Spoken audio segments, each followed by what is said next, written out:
Everybody, Dean Young Home Tech. Hope everybody's having a good week. Hump day, hump day, hump day. Since when did my last video? Was it yesterday, day before? I don't remember. Things are picking up. We are look for the rest of the week into the first of the week. So that's good. And hopefully things will start going up from there. Just finished one out in Clemens. We just took extra time and just went through it. Was pretty good inspection. There were some structural concerns as far as shear cracking, stair steps, horizontal cracks at the basement, as well as there was a radon mitigation set up, and there was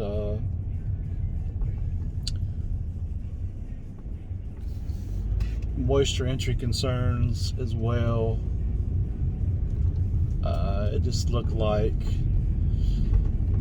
they may have potentially put a gutter system in there. That's what it appeared because the perimeter in the basement looks like it had been re-poured or something, and then the wall itself looks like there was something plastic around that. So it looks like maybe they had a gutter drainage system put in, but I did not see a sump pump. So typically you'll see a sump and all the water's diverted, slanted to the sump, which I did not see that. So a couple concerns there, some electrical concerns, some reverse polarity on some things. Panel looked pretty good. Plumbing looked pretty good as well. Plumbing is usually the biggest thing reported on during a home inspection. Not always, but a lot of the times it is pretty significant list. Roof looked pretty good. I mean, it had some weathering, a lot of debris. The vent boot flashing looked weathered.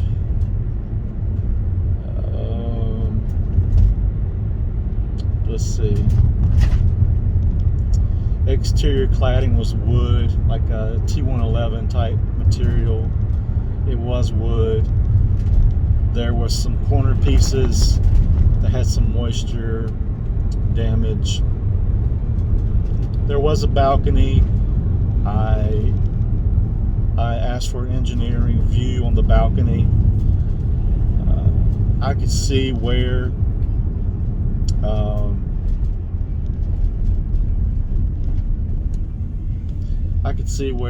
it went into the basement, the garage area. Nothing was bolted there. Everything looked nailed. So that was a concern. And just there was no ledger. There was no joist hangers, nothing like that. I mean, there was a ledger board, but there was no on the band, the front band where the joists come down. There was no ledger strip under there, or joist hangers or anything to support those joists. They were separating from the band, pulling away from the band, and the band didn't continue all the way across, wasn't continuous. There was a splice right there. It was all nailed, just separating it. It felt very uncomfortable to be on that balcony, and then underneath I confirmed everything. So there were some issues there. I just asked for structural review. and it's going to need one anyway because of the basement wall, and also there was a rear main deck as well that had some concerns. There was a pergola added. The pergola appeared to have been nailed. The ledger for that attached to the house was nailed. Again, there was no joist hangers or nothing supporting the joist going across for the pergola.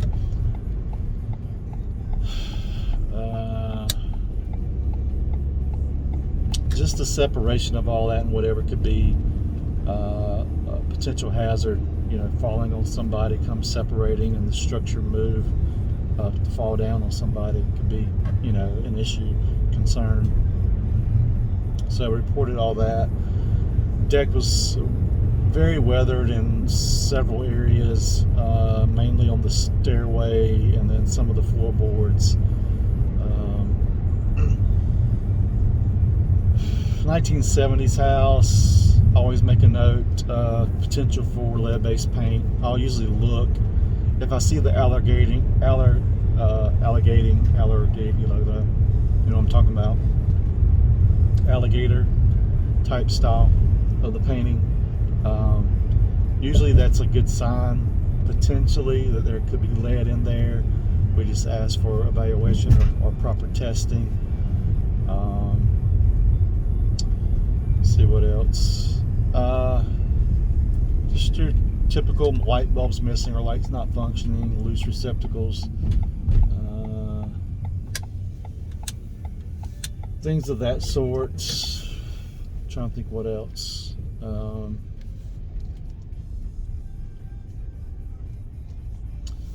They laid some vinyl flooring downstairs, the basement, those floors. The flooring is coming up. The LVT is popping up in several areas. That could be a potential trip hazard. Also, walking on that floor, you could tell that the floor was not flush. So that floor is not going to adhere or sit like it should.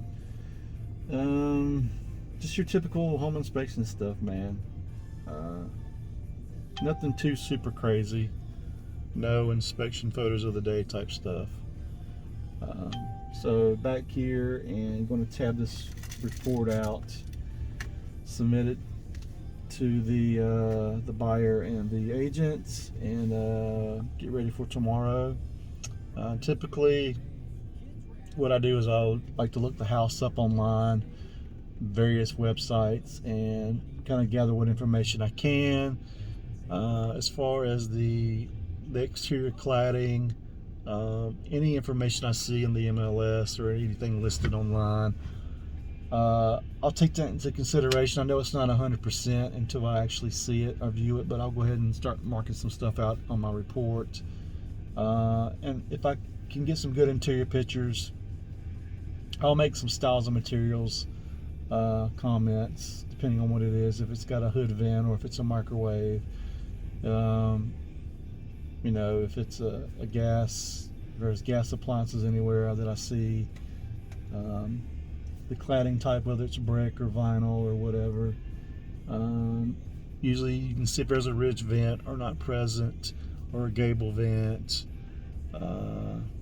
foundation vents. I just try to mark little stuff off to kind of get me started before I get there, give me an idea of what I'm going to be dealing with and what I'm looking at. And that's about it. But anyway, guys, going to get out of here. We got, I think, a pre-drywall coming up. We got a radon for pre-drywall coming up. I think a new construction coming up. We're going to be in Salisbury this week. We're going to be in Providence this week. So we do cover a good perimeter of outside of the triad. So yeah, just look us up, man. We have a map online on our website that shows our service area and where our barriers are, and we hope that helps and our prices are online. If you're a competitor and you want to underbid me or price me or whatever, that's completely up to you. If you want to take that route and kind of make the industry look bad and do super low pricing. I don't think my prices are too high, but they're not too low. Somewhere in between, little mid to upper. I don't feel that I should be charging any higher right now. I'm still 3 years with doing home tech and 5 years. Yeah, 5 years home inspector. So I'm working on, raising my rates as I gain more and more experience and more certifications and all that good stuff.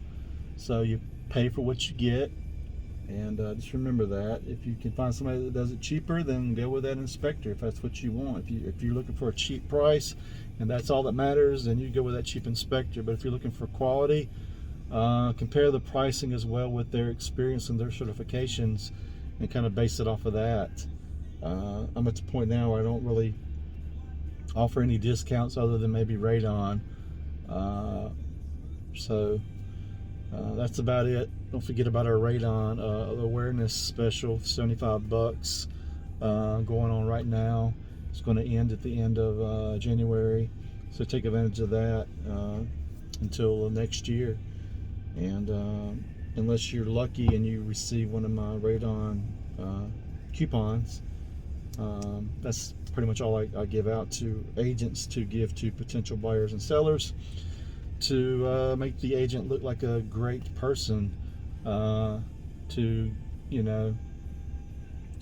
them a Radon coupon for free Radon inspection. So anyway, guys, 336-99-8185, HomeTechNC.com.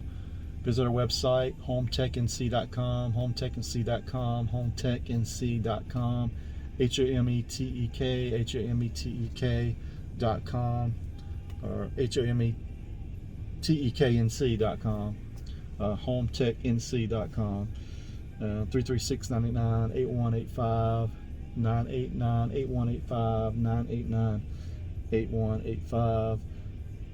We would love to hear from you, from anybody that you want to send our way. We promise to do them a good inspection and go over everything if they want to be present. If not, we'll do something over the phone when our time permits. I can't just drop everything and go over everything with you because you weren't there.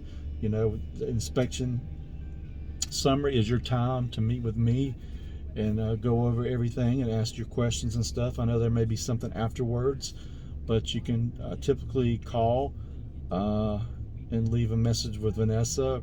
But 99% of the time, I like people just to text. Not text, but email your question. That way we've got everything in writing, and dates and timestamps and all that good stuff, just for he said, she said type stuff. But yeah, you can always protect yourself. But anyway, again, 336-99-8185 or HomeTechNC.com.